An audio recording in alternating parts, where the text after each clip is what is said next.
Good afternoon to you all. We acknowledge that we are meeting on the traditional country of the Kaurna people of the Adelaide Plains. We recognise and respect their cultural heritage, their beliefs and their relationship with the land. My name is Tony Huey, and as Chairman of the Board of Debating SA, it's my great pleasure to welcome you to the 2014 Year 10 Grand Final. Today is the conclusion to another great season of competition. I commend all debaters who have taken part this year, and I hope that along the way you have all learned much about and improved your skills in the art and the craft of debating. Debating provides great opportunities to develop a wide range of life skills in areas such as research and analysis, clear thinking, often under pressure, teamwork, thinking about and seeing different perspectives on topical issues, developing confidence in speaking in front of peers and others, and on the journey, hopefully having a great sense of enjoyment with your colleagues. Debating SA remains fully committed to promoting and supporting debating as a very valuable and worthwhile skill for our young people. This year we've had 180 teams representing 47 schools across government, Catholic and independent sectors. We've been honoured to have had the support and patronage of Mr Kevin Scarce for a number of years in his capacity as Governor of South Australia. We look forward to this continuing with the new Governor, His Excellency Unley. All teams taking part in today's Grand Finals will be presented with a medallion of recognition at a ceremony to be hosted by the new South Australian Governor at Government House on Thursday the 30th of October. You will have already received details about the arrangements for that. I extend sincere thanks to James Tran and to Sonia Lowen for their unstinting commitment and hard work in organising and running our program, as well as providing training and resources for our schools. We thank the army of parents, coaches, teachers, adjudicators, families and helpers who have all provided support in various ways for all our debaters. We thank all our host schools for so generously making available their facilities. And what better place to be today to hear our top debaters than in our own House of Assembly in the Parliament of South Australia, a wonderful and powerful symbol of democracy and free speech. And it's better than being at the football. I hope Port Power wins. We are very grateful indeed to the Honourable Chris Picton, Member for Kaurna, along with his parliamentary colleagues, for kindly and generously facilitating the use of this facility today. I do ask that you don't switch on the microphones unless you're speaking at one, and we are asked not to open the drawers in case we let out state secrets. All the very best to our two Grand Final teams today. I'm sure we're in for a very enjoyable and engaging exchange, so without further ado, let the debate begin.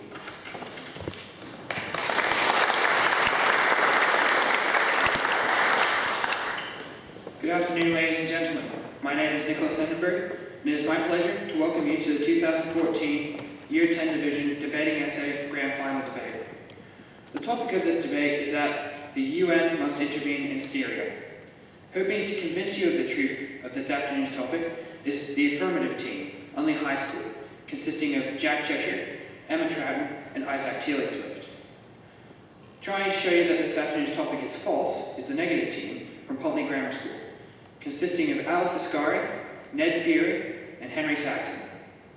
The Grand Final debate will be judged by a panel of 5 adjudicators, who are Mr. Bao Brugg, Mr. David Morton, Mr. Lachlan Hemsley, Ms. May Ching, and Mr. Patrick Moritz.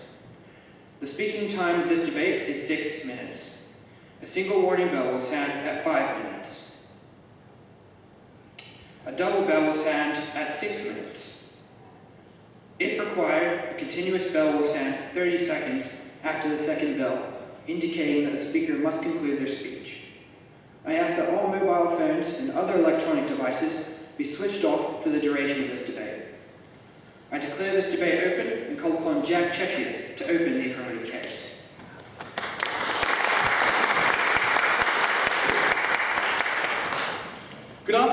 Mr. Chairman, ladies and gentlemen. The topic of today's debate is that the UN must intervene in Syria. We define the topic as follows: that the United Nations Security Council is obliged to deploy a peacekeeping force in the Syrian civil war. Today, I will be speaking to you about the United Nations Security Council and the purpose of its formation, as well as why the UN must specifically intervene in the Syrian civil war, and outline the possible approaches that can be taken in this conflict. Our second speaker, Emma, will be discussing the Security Council's responsibility to protect, along with examples of successful past interventions. And our third speaker, Isaac, will be rebutting the opposition team's arguments and summarising our debate. I will start today by addressing the formation of the United Nations Security Council. On the 24th of October 1945, the UN Security Council was founded, and the purpose described in the United Nations Charter as its primary responsibility for the maintenance of international peace and security. It has the power to issue sanctions, authorise military action, and deploy peacekeeping forces. Since then, it has authorised over 63 peacekeeping missions to countries all over the world. I will now outline the Syrian conflict, its causes, and its ongoing escalation. The Syrian civil war began in 2011 when peaceful, albeit boisterous, protests against the Assad government escalated after the Syrian police and military forces resorted to violence to disperse the protests. Groups not in support of the government formed rebel factions, including a portion of the Syrian military known as the Free Syrian Army, to fight the Assad government. 3 years later, according to the UN Special Envoy for Syrian Crisis, Staffan de Mistura, the official death toll is at approximately 190,000, and there are a total of 3 million refugees and 9 million have been displaced.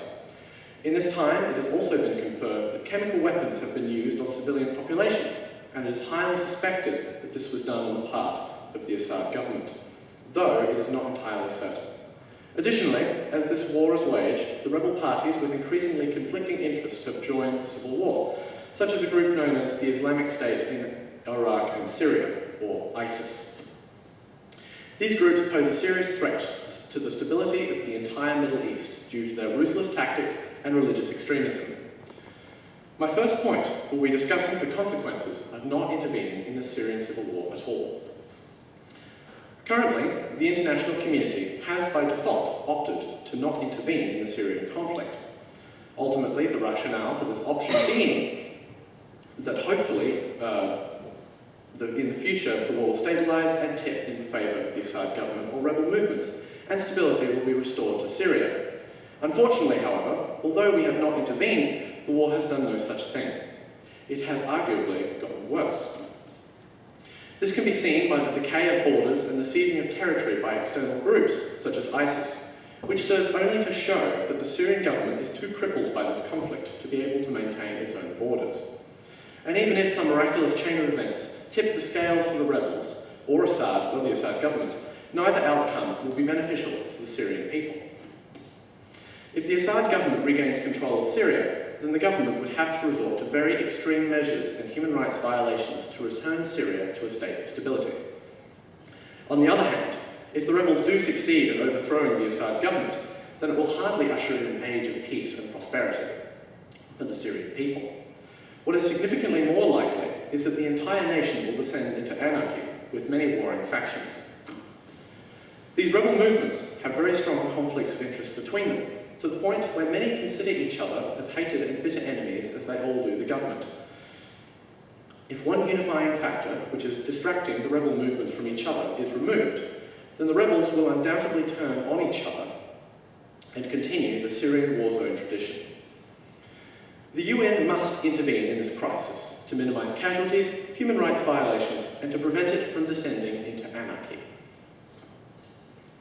My second point is that an individual nation intervening is not beneficial to any parties involved. The United Nations Security Council must intervene, and it is the most workable option in this scenario. For the sake of the argument, it is perfectly possible for an individual nation to intervene to help stop the conflict and bypass the United Nations entirely. What is fundamentally flawed with this resolution, however, is that it is not likely that any nation will act based purely on the lives being lost and the need to restore peace in Syria, which can be demonstrated by the fact that no country up to this point has intervened. If any nation does intervene, then it will be to fulfill an underlying agenda which does not necessarily hold the needs of the populace at heart, and nor should it. No nation should be under any individual obligation to put the needs of another country above its own.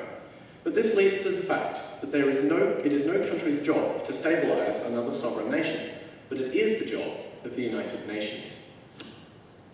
As stated in Chapter 7, Article 42 of the UN Charter, should the Security Council consider that measures other than armed force would be inadequate or have proved to be inadequate, it may take action by air, sea or land forces as may be necessary to maintain or restore international peace and security.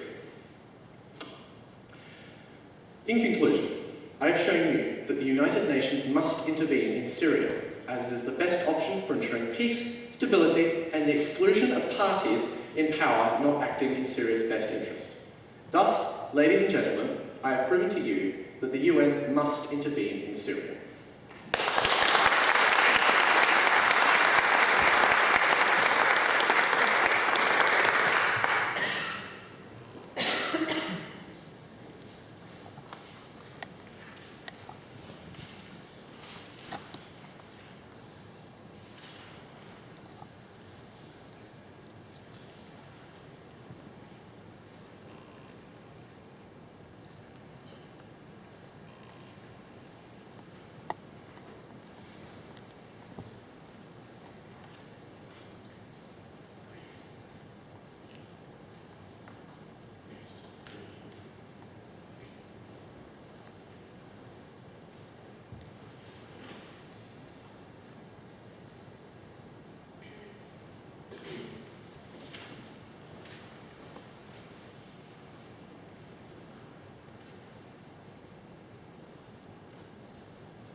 I now call upon Alice Ascar to open the negative case.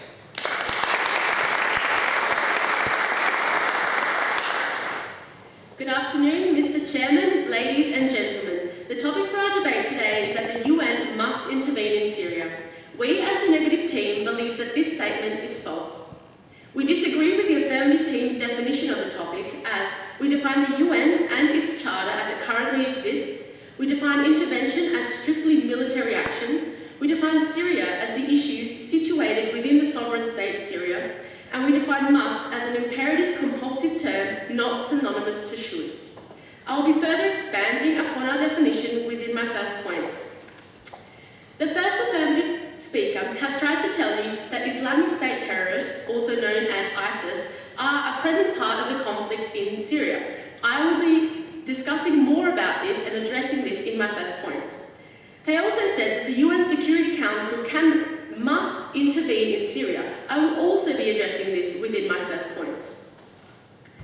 Today, as first speaker, I will be talking to you about how the United Nations possesses no authority to intervene in the civil conflict in Syria.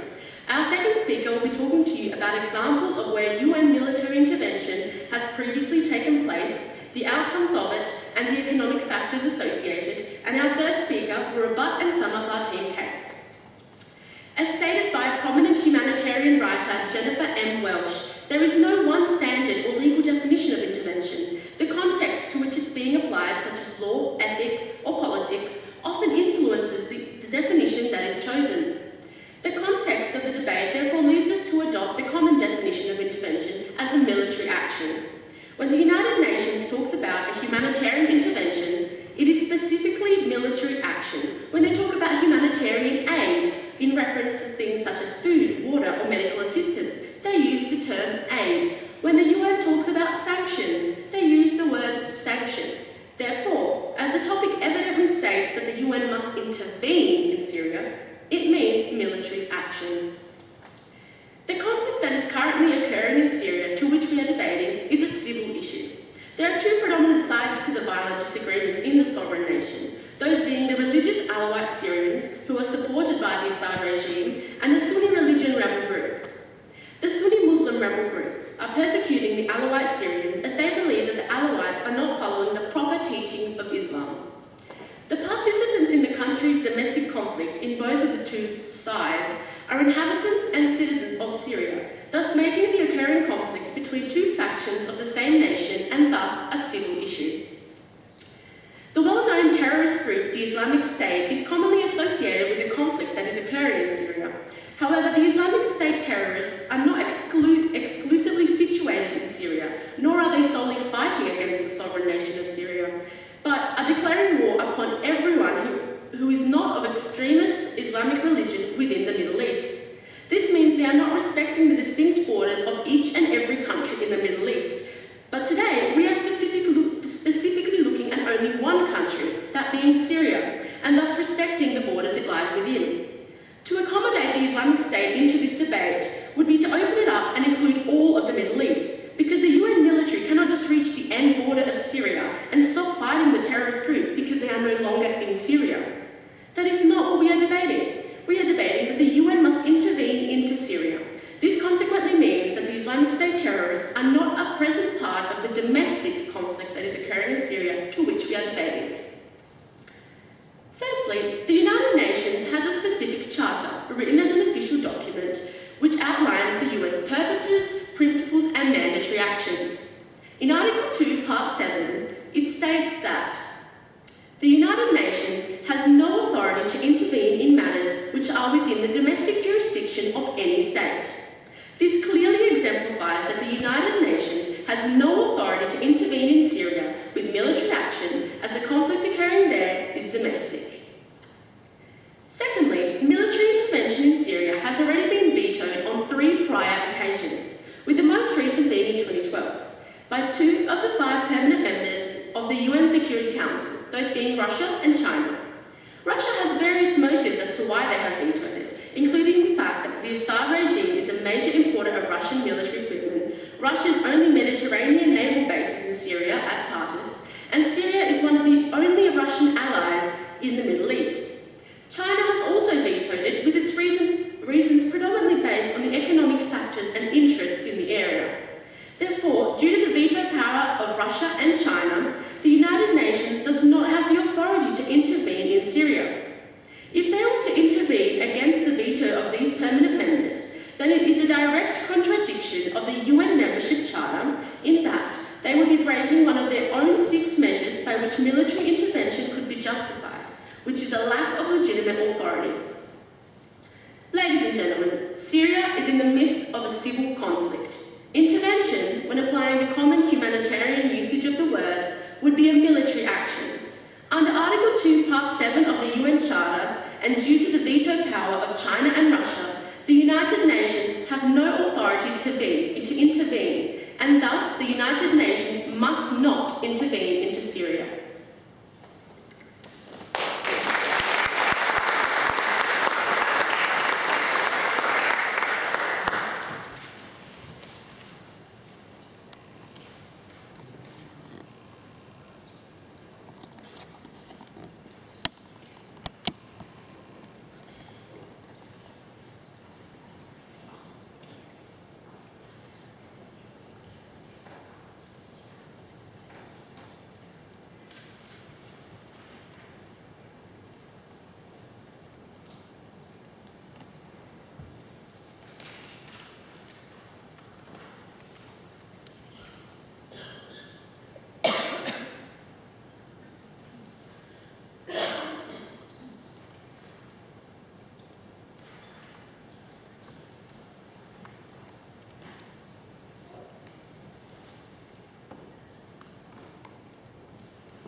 continue the affirmative case, please welcome Emma Trout.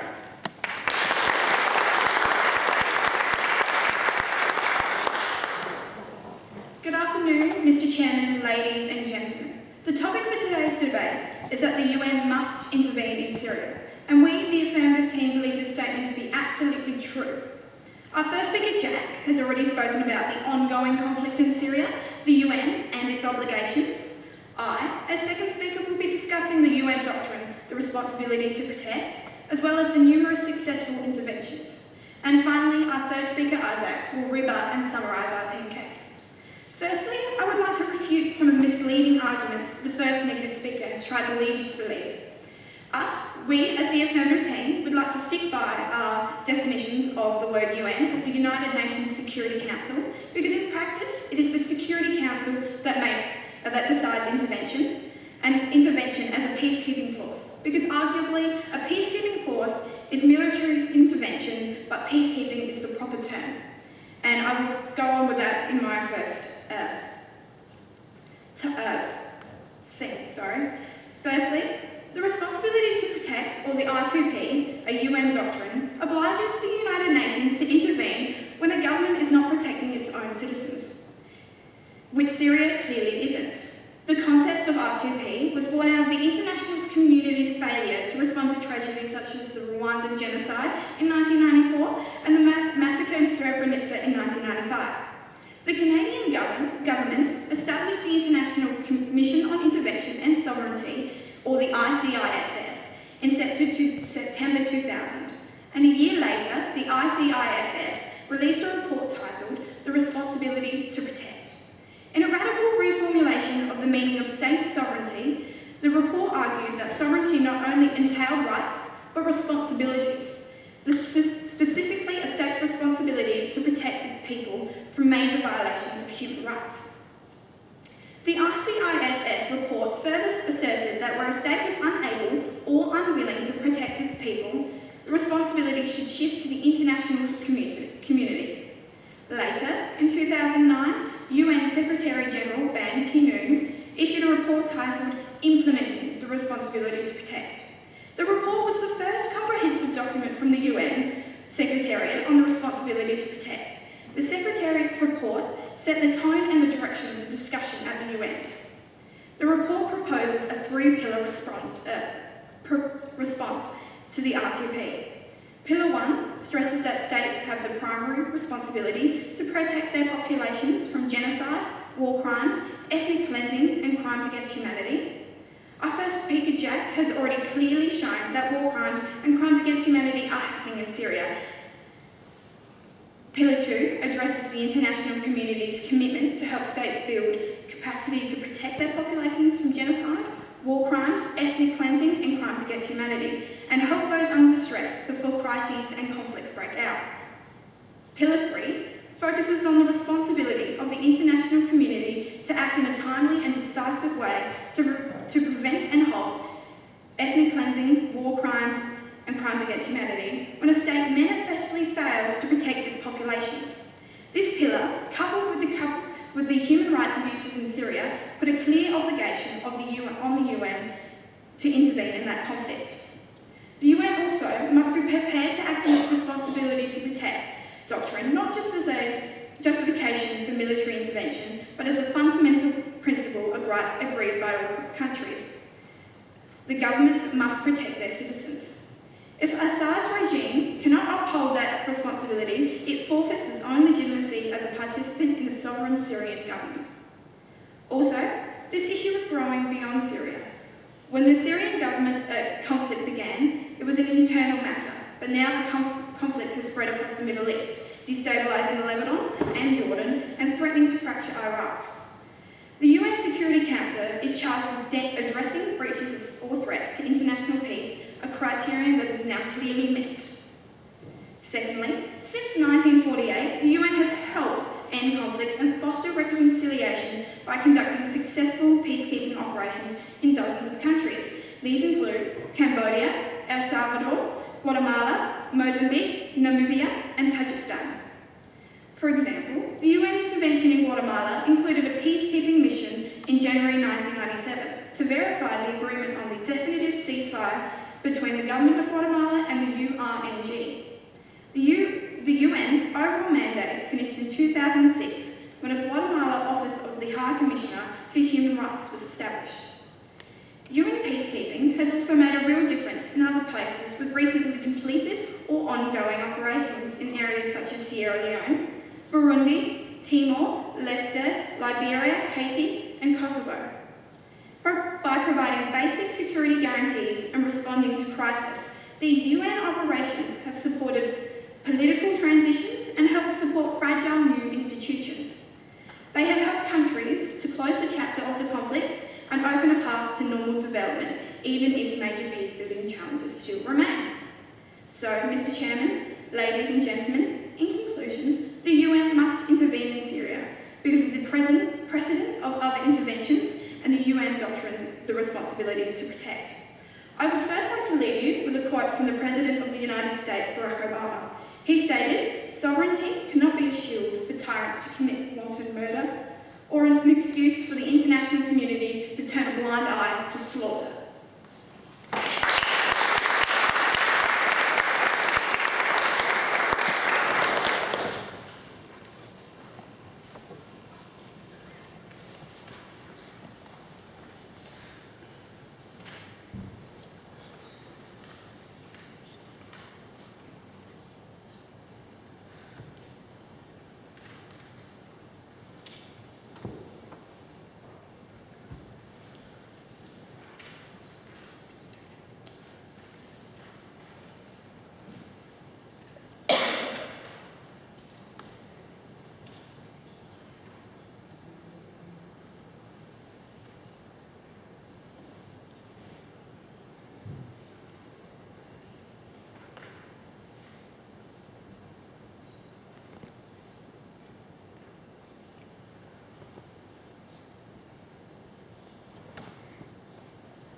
To continue the negative case, please welcome Ned Fury.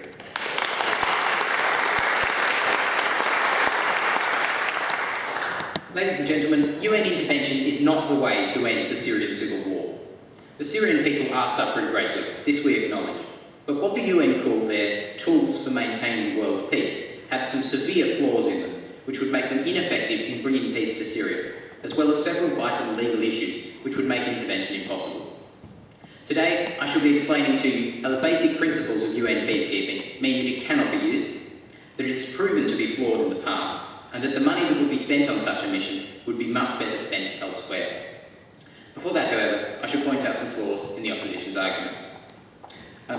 They brought up our definition, and we do sort of agree with their definition because ours and theirs are basically the same. Ours is just more elaborate. Their first speaker said that the UN must intervene to save lives, and as I shall point out, such an intervention will not be saving lives. They also said that it was the UN's job, and the UN legally cannot intervene, so it cannot possibly be their job, and this we have pointed out and will continue to point out. Their second speaker brought up the responsibility to protect. Now, in the responsibility to protect, they left out a key part, which says that the responsibility to protect must work with the UN Charter, and the Charter says no to an intervention. And so do the vetoes in the Security Council. They've also said that the conflict is growing overseas, but this is irrelevant because the definition is about the civil war in Syria, not the rest of the Middle East. The topic also says Syria, not the rest of the Middle East. Peacekeepers are the only vehicle by which the UN can directly activate a military intervention. They are guided by three basic principles, according to the UN's own website. These are consent of the parties, impartiality, and the non-use of force except in self-defence and defence of the mandate.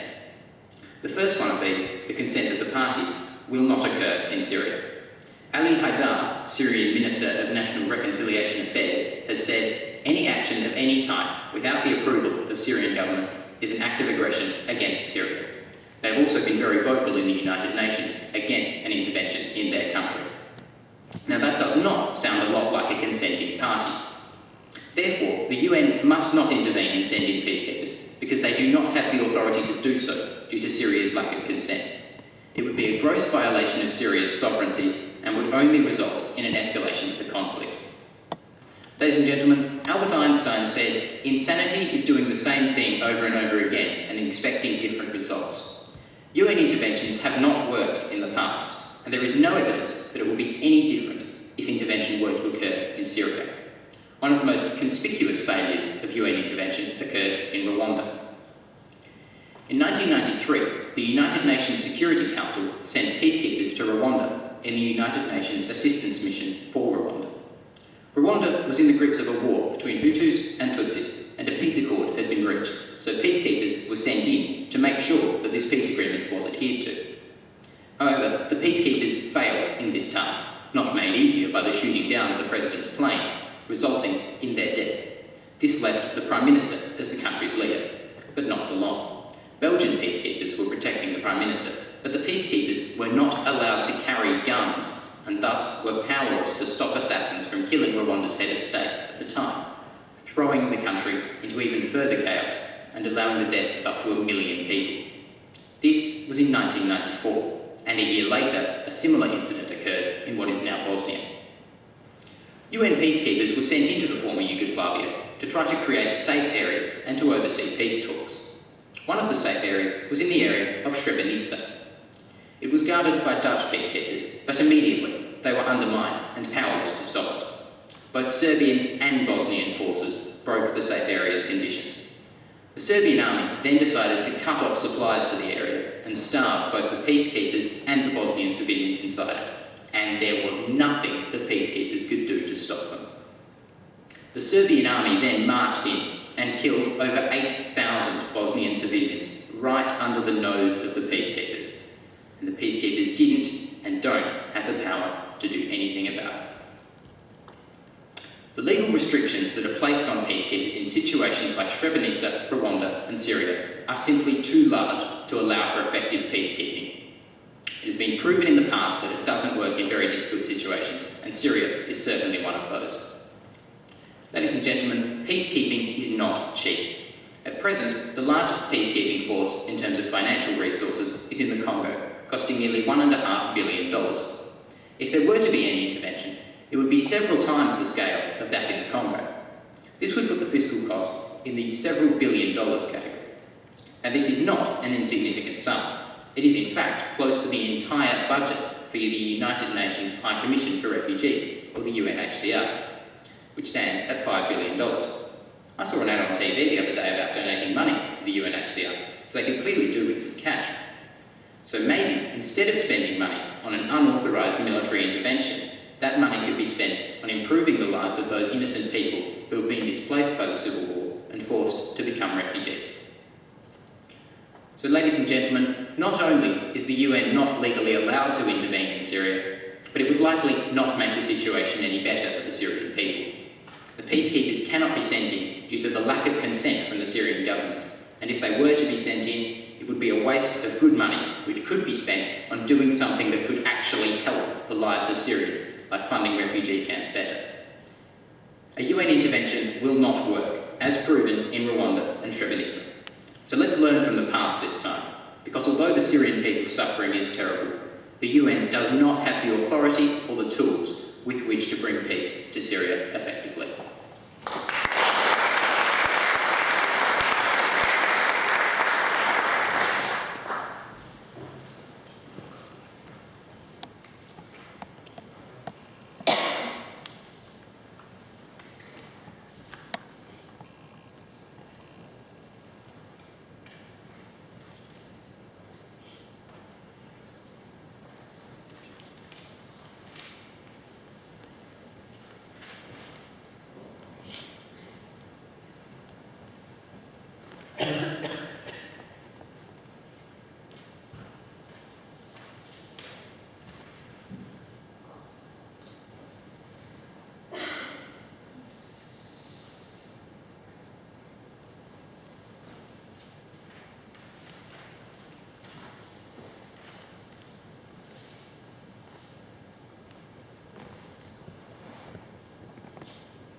To conclude the affirmative case, I call upon Isaac Teeley-Swift.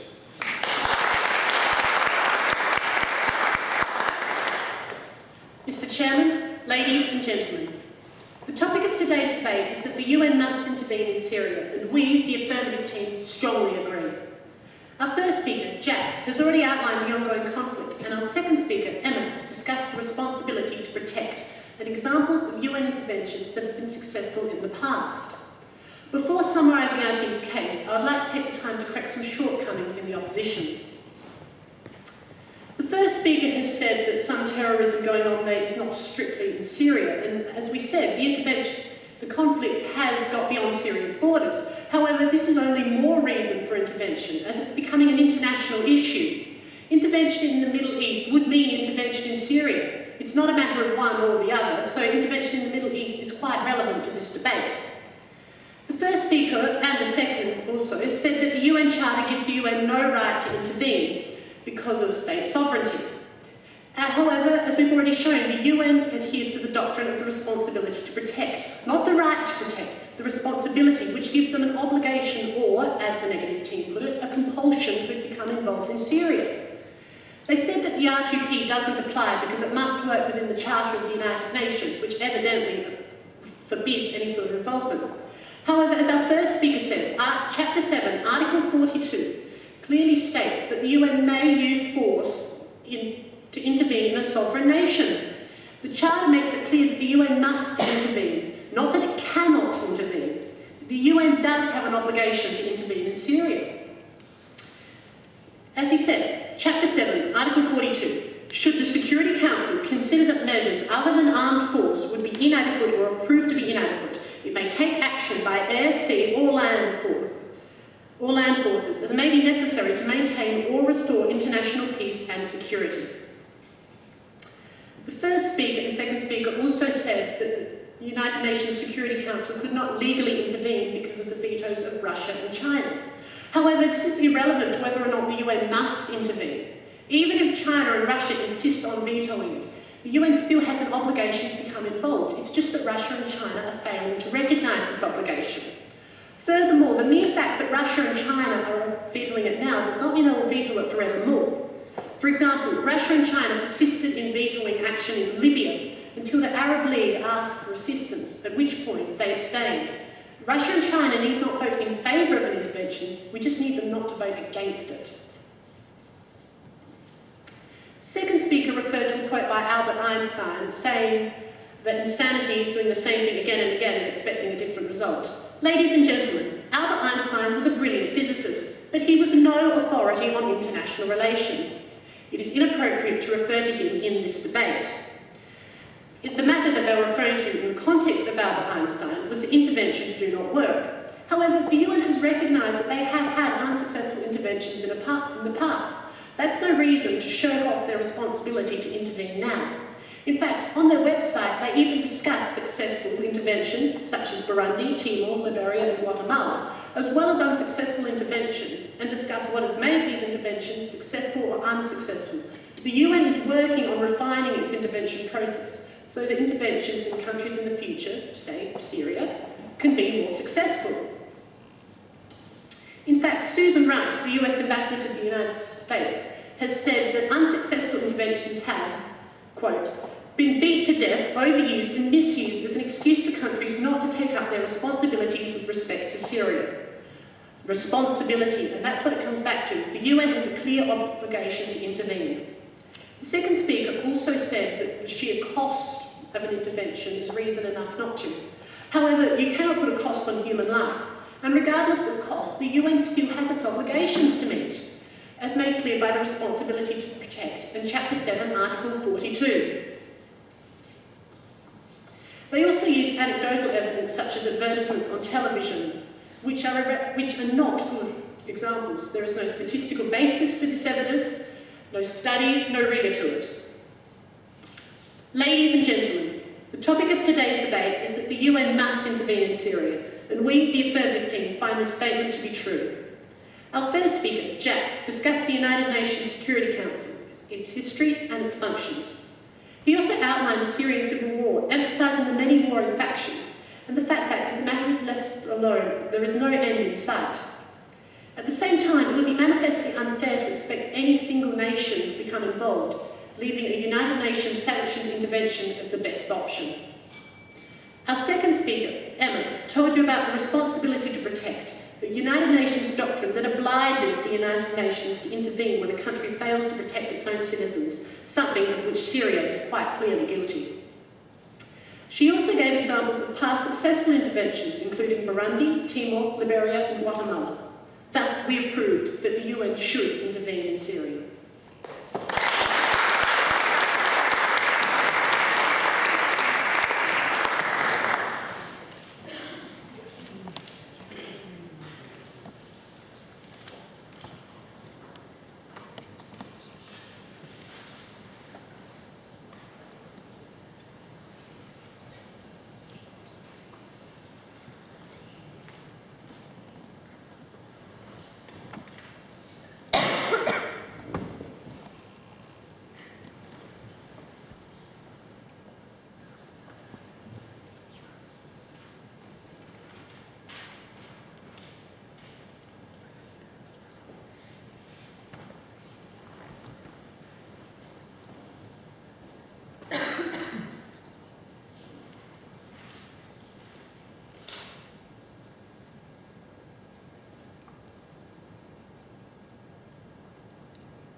To conclude the negative case and this afternoon's debate, I call upon Henry Saxon.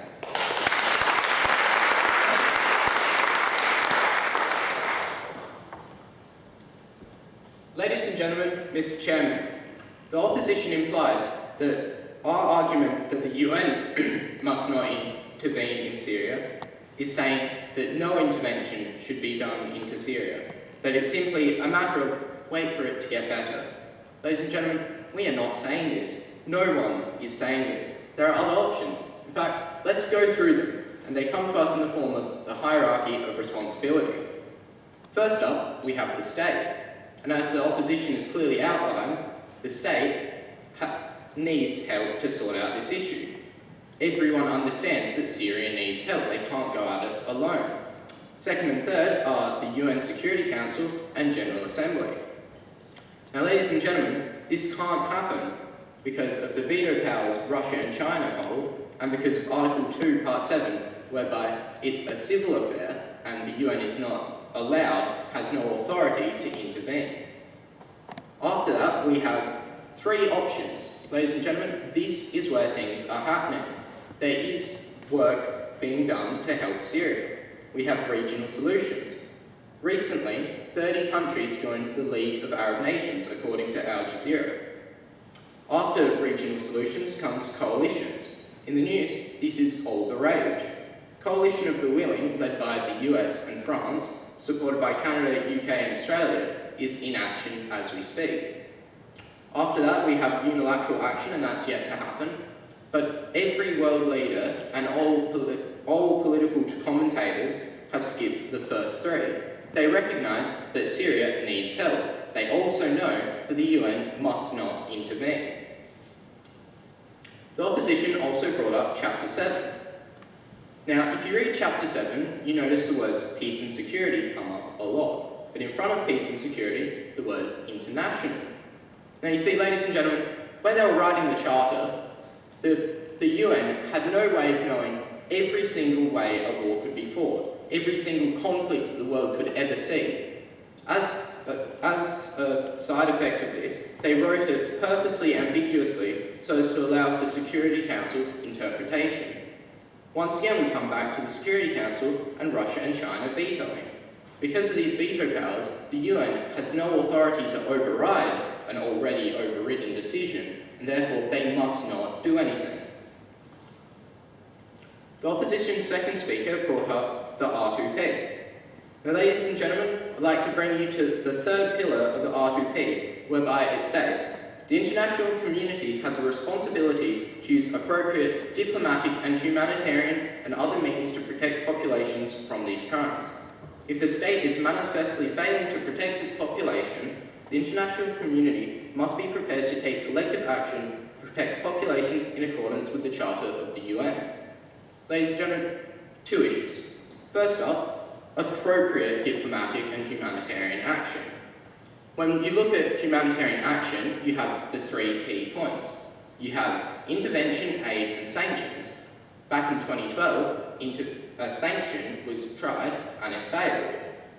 Now, intervention, to quote Syrian Minister of National Reconciliation Affairs, Ali Haddad, any action of any type without the approval of Syrian government is an act of aggression against Syria. That doesn't sound like an appropriate measure, which comes to the aid. And yes, the UN is allowed to give aid, and that's what they're doing, because that's the appropriate step. Also, the part about in accordance with the Charter of the UN. We can't just override just because we think this is the right action. Just like every organisation in the world, there are steps and procedures they have to follow. And if one of their steps says that when China and Russia don't want to do it, they're not allowed to do it, then they must not. Third speaker brought up an intervention into the Middle East. Ladies and gentlemen, that is simply not what we are arguing. If there are all of these issues pertaining to just an intervention into Syria, imagine how hard it would be to intervene into the Middle East. Back to the veto powers, they said that they have an obligation to act, but if they aren't legally allowed to, then they must not. For them to break their own laws, who would we turn to sort out international problems? The loss of credibility would be immense. If you look at the 2003 US loss of credibility, comparing it to an international loss of credibility, our police system in the international form would just be gone. There'd be no one to control the world. Within the veto powers, they said, well, maybe Russia and China will change their mind, that, well, we don't know for certain what will happen in the future.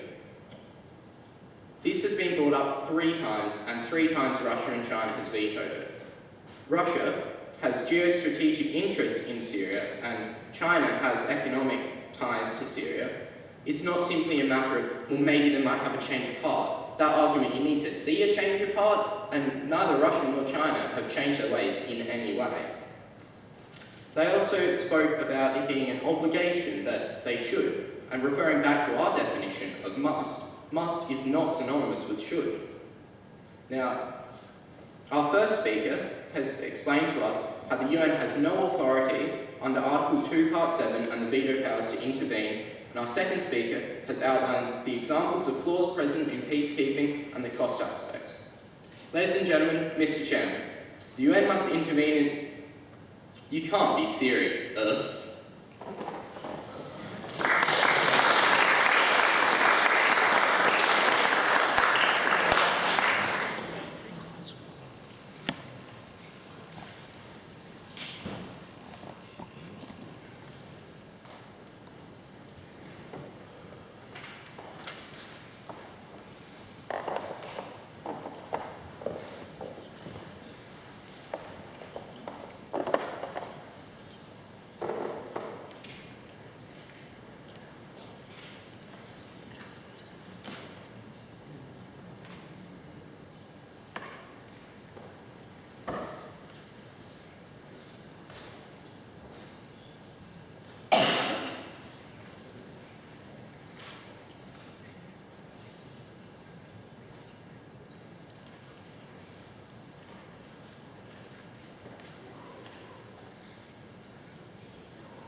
representative of the adjudication panel to come forward and award the debate.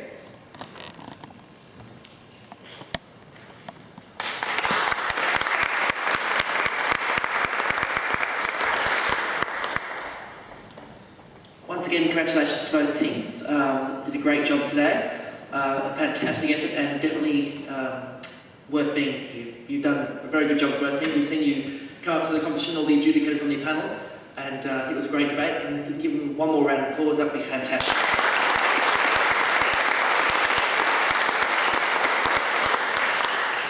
At this level of adjudication, we just decided to award a winner based on the panel of 5 judges. And the decision today was 4-1 in favour of the negative team.